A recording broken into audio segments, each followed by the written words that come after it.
I get the feeling I'm being followed by possibly a subscriber.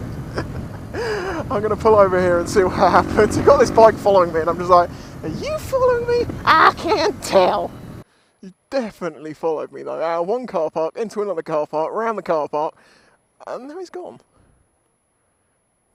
We have a bike approaching. And he's gone past. He's gone past. Are you a subscriber? Come on, if you're watching this, you're a subscriber. Sorry, I wasn't running away from you. Big truck. Yes, it was cold chamber big truck. Bang. Bam! See, he's back and he's gone again. Who are you, strange person following me? Has he left a note on my bike or something? Maybe he was questioning if it was actually me. Not that I think it's hard to, like, not recognise me. Oh no, Jesse, I can't see you in this state. You're fucking appalling at the moment. Covered in so much shit. I was thinking, you know, about taking the normal decals off and getting some like vinyl wrap for it. Do something completely different. But I can't seem to find any places that sell sort of, you know, just standard sheets of vinyl wrap with cool prints on them of some sort. Because every panel's quite small, it wouldn't be difficult to do it myself. The only tricky one, I suppose, would be the tank. But that shouldn't be too bad. Take it off. Hairdryer, vinyl, squidgy squidge. Bob's your uncle. And he touches you. I wonder where he went. How peculiar. Anyway, but I do have a main subject for this video. I'm going to talk about those situations when you're a biker that cause you to go from placid and happy to murderously angry and ready to rip someone's fucking head off with your own hands when you come back to your bike and you find someone sat on it. Just, you know, a random stranger.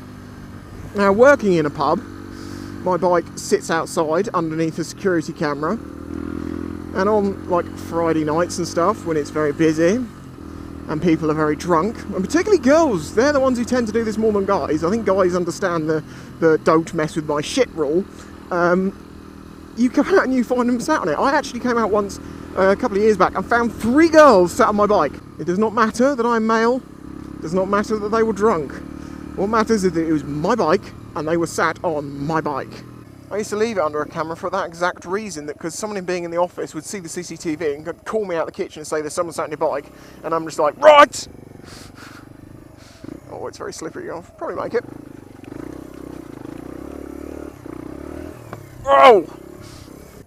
Wood is slippery. So how's that gone for you? Have you ever caught anyone sat on your bike? How did that situation go? Did you go straight to, I want to kill you, get off of my bike? I mean, to be honest with you, the first thing I do is I'm just like, yeah, that's my bike, get off. And I'll leave it at that. And then I do inform them then in a, you know, light-hearted manner. It's like, I'll just warn you, you know, in future, if you sit on someone's motorbike, you're very likely to get punched. So you might want to think about it in future.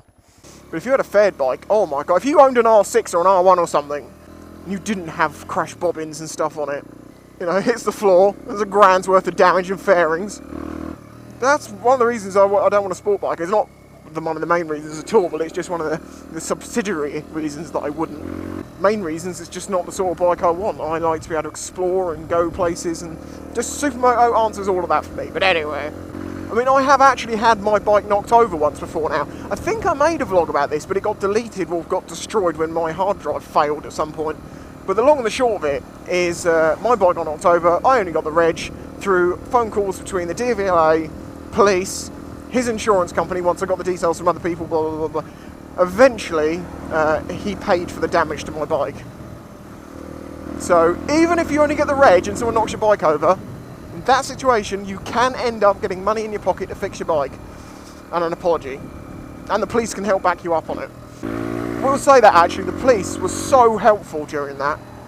They didn't have to be, because, well, I think it only classes as criminal damage, or I don't think it classes like leaving the scene of an accident. It's the same as bumping into someone's car in a car park and not like putting a note on it to say, call me, fucked your car up. It reminds me of a funny thing that happened many years back. I'm sat in the car, eating a sandwich in a Tesco's car park. Car parked here, car pulls up, opens the door, slams it into the side of the fucking car, looks at it and just goes, yeah, fuck it. They're in there for 5 minutes. They come back out, get in their car, fuck off. Another car pulls up in that spot. person of the car that's just got a ding in the door comes back, assumes that it was the car that was next to them, even though it wasn't quite parked in the right way, and they just opened their door and slammed it into the side of their door. They put a huge dent in it, and I was just like, I leant out the window, I went, by the way, they didn't do it, it was someone else. And they were just like, and then fucking left. I suppose that teaches you assumption is the mother of all fuck-ups, and an eye for an eye leaves the world blind. Gandhi, good man. Shiny head. So yeah, put in the comments anything about, you know, situations you've caught people sat on your bike, what you've done, what they've said.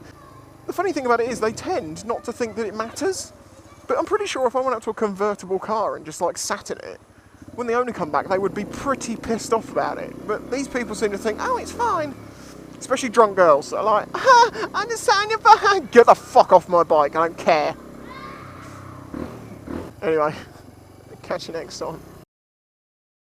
So one of the most commonly asked questions I get lately anyway is to do with the fact that this bike doesn't have a fuel gauge, and indeed if any bike, you know, you're going to get doesn't have a fuel gauge, what do you do? How would you know when you need to put fuel in it?